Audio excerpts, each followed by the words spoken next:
Bonjour à tous, aujourd'hui nous commençons une nouvelle leçon de géographie sur le thème habiter un espace rural à vocation agricole, c'est-à-dire un espace rural, c'est la campagne, à vocation agricole, ça veut dire où l'on fait avant tout de l'agriculture.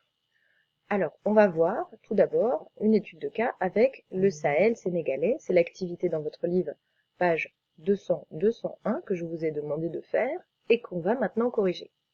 Alors avant de commencer l'activité, on va localiser le Sahel. Donc le Sahel, vous avez une petite carte, vous voyez, ici, qui montre où cela se situe. Le Sahel, c'est une grande région qui traverse l'Afrique d'ouest en est et qui marque le passage entre le Sahara, que l'on trouve ici, le climat désertique aride, et un climat plus humide qui est le climat tropical humide. Et en fait, donc cette région, c'est la région de frontière du Sahara. Et c'est une région qui est dans l'ensemble plutôt sèche. On va voir dans l'activité différentes images de la végétation, mais là, vous voyez, c'est une végétation typique sahélienne. Donc on a essentiellement une terre sèche avec des broussailles et des arbres épars. C'est ce qu'on appelle une végétation de brousse en fait. Le mot brousse vient de broussaille. Et donc, on trouve donc cette végétation typique du Sahel. C'est pas comme le désert dans le Sahara où il n'y a pas de végétation. Il y a une végétation, mais elle est éparse. Et le climat du Sahel, c'est un climat qui est caractérisé par une très longue saison sèche et une courte saison des pluies. C'est-à-dire que dans les régions sahéliennes, il pleut 3 mois par an et c'est tout.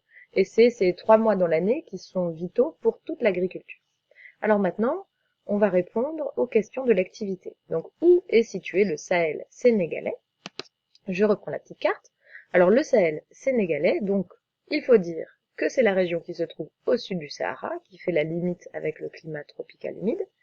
Et le Sénégal, c'est un pays qui se trouve donc en Afrique de l'Ouest, ça c'est important. Quand on demande localiser en géographie, il faut toujours donner les directions euh, en utilisant le nord, le sud, l'ouest ou l'est, en étant le plus précis possible. Donc c'est l'Afrique de l'Ouest, et ça se trouve sur la côte, au nord de cet espace-là, et je vais vous dire comment ça s'appelle cet espace ça s'appelle le golfe de Guinée.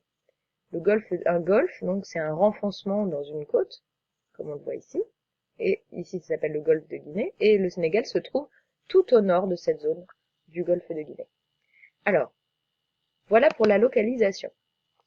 Deuxième question, on vous demande de décrire le paysage du document 1 et l'activité de cet homme. Alors, voilà le document 1. Donc, on voit effectivement un paysage très sec. Vous voyez, la terre est sèche autour de lui, les broussailles et les arbres épars, comme je vous le disais tout à l'heure. Cet homme, il est entouré de chèvres. Donc, on en déduit que c'est un éleveur, et la légende de l'image vous dit que c'est un pasteur de la région de Cayor, une région donc du Sahel sénégalais. Donc, un éleveur avec son troupeau. Troisième question. Quel élément climatique pénalise la production agricole? Et on vous demande pour cela de lire le document 2. Alors, nous allons le lire ensemble. Je suis Amadou K, le chef de village de Ngoudou, un village situé à 20 km d'ici. Je n'ai d'autres activités que la transhumance. C'est l'activité que je pratique depuis tout petit. J'ai hérité cette activité de mon père. Je peux aller jusqu'à Mbour, jusqu'au Sénégal oriental, mais c'est en saison sèche. Je calcule le temps pour arriver ici en début de la saison des pluies. Actuellement, je suis ici en cette période parce que la saison des pluies a été bonne, donc on peut commencer à partir vers le mois de janvier. Je vais moi-même voir en avance s'il y a du fourrage à un endroit avant de partir avec les troupeaux. Récemment, il y a eu des difficultés parce qu'il n'y avait pas beaucoup plu. On était très fatigués. Il n'y avait plus de réserve. Les points d'eau s'étaient vite asséchés. On était obligé de vendre une partie de bétail pour pouvoir acheter des compléments alimentaires. Alors, le problème auquel est confronté cet éleveur, clairement, c'est la sécheresse. Or, la sécheresse, eh bien, elle est évidemment, elle fait partie de la vie des Sahéliens, mais elle est de plus en plus importante parce que vous le savez, actuellement il y a un réchauffement climatique et ce réchauffement climatique va être particulièrement catastrophique justement pour les régions qui sont déjà sèches. Le Sahel étant une région déjà sèche, la sécheresse va être de plus en plus marquée dans ces endroits-là. Et les populations qui y vivent sont les premières impactées, évidemment. Donc, cet éleveur dit que il y a eu une sécheresse importante et la difficulté qu'il a connue, donc, c'est qu'il a été obligé de vendre une partie de son bétail pour pouvoir acheter des compléments alimentaires.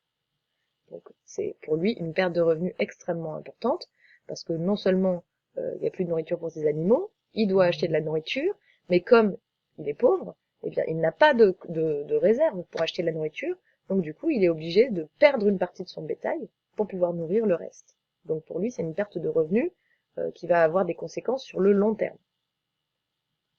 Quatrième question, pourquoi les éleveurs pratiquent-ils la transhumance? Alors le mot transhumance, il est là dans le vocabulaire, et je l'ai mis aussi dans votre corrigé.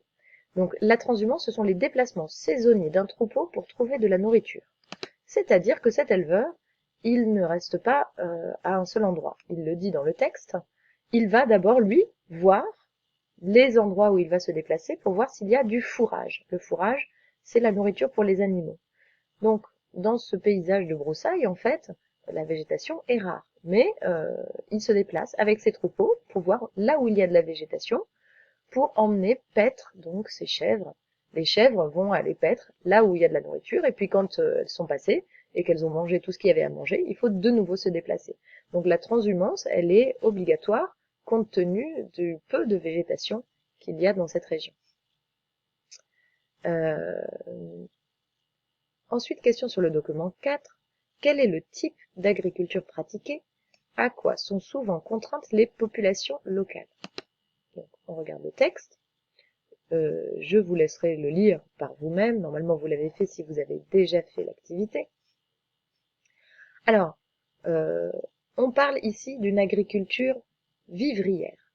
L'agriculture vivrière, c'est une agriculture qui sert avant tout à nourrir l'agriculteur et sa famille. Elle s'oppose à l'agriculture commerciale, industrielle. Dans l'agriculture des pays du Nord, on le verra plus tard, des pays développés, eh bien, les agriculteurs, ils cultivent pas pour eux-mêmes, ils cultivent pour produire un maximum et vendre leur récolte euh, à une clientèle parfois très lointaine, même à travers le monde entier. Dans l'agriculture du Sahel, eh bien l'agriculteur, ce qu'il cultive, ça suffit à peine à le nourrir lui et sa famille. Donc ça veut dire que le moindre changement climatique va pouvoir avoir des graves conséquences pour lui, puisque dès qu'il y a une sécheresse, il va récolter moins, et du coup il va peut-être plus pouvoir nourrir sa famille. En plus, la population dans cette région augmente. Et donc le risque pour lui, c'est que quand il n'arrive pas à récolter suffisamment, il y a un risque de famine. Et face à ce risque de famine, eh bien il y a beaucoup de populations qui voient leur pauvreté s'aggraver et qui du coup décident d'aller migrer vers les villes et qui vont donc, on vous le dit, vers les centres urbains de Saint-Louis ou de Dakar. Et donc les villes augmentent parce qu'en fait, les campagnes n'ont plus assez de ressources pour nourrir la population locale. Et ça pose de gros problèmes parce que souvent ces populations, quand elles arrivent en ville, eh bien elles vont rejoindre des populations déjà très nombreuses et il n'y a pas du tout suffisamment d'emplois pour tout le monde. Et donc, vous l'avez vu, je pense, quand vous avez étudié les villes à travers le monde, souvent vont s'installer dans des bidonvilles et vont vivre dans des conditions extrêmement difficiles. Enfin, la question 6, on vous demande de décrire le paysage de cette photographie, toujours en utilisant une description par plan. Donc, tout d'abord, au premier plan, on voit une vingtaine d'habitants à peu près, et tous se sont rassemblés autour du puits. Si vous regardez bien, vous remarquerez que ce sont toutes des femmes. Il n'y a que des femmes qui sont autour du puits. Il y a aussi quelques enfants. Et donc, on comprend que c'est un village dans lequel il n'y a pas évidemment d'accès à l'eau courante et que c'est le point d'eau du village.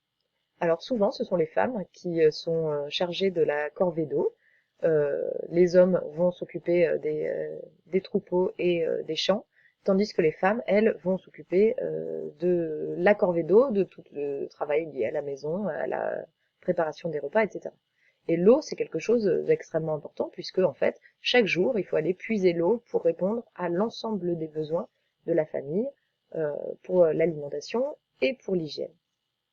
Au second plan, vous voyez des maisons, qu'on appelle des cases, des maisons traditionnelles, qui sont faites, le matériau utilisé, ça a l'air d'être de la boue séchée, qu'on mélange avec de la paille, qui fait un matériau solide hein, pour construire les habitations traditionnelles. On voit que le toit est fait de chaume, donc on a un habitat qui est rudimentaire. Et en arrière-plan, on voit les collines rocailleuses hein, avec une végétation éparse, typique de la végétation sahélienne. Voilà pour cette activité. Donc on a vu que la vie d'un paysan dans le Sahel sénégalais est une vie difficile, qu'elle est soumise aux aléas climatiques, c'est-à-dire au hasard du climat et au risque de sécheresse. On verra la prochaine fois quelles solutions existent pour améliorer la vie de ces paysans sahéliens.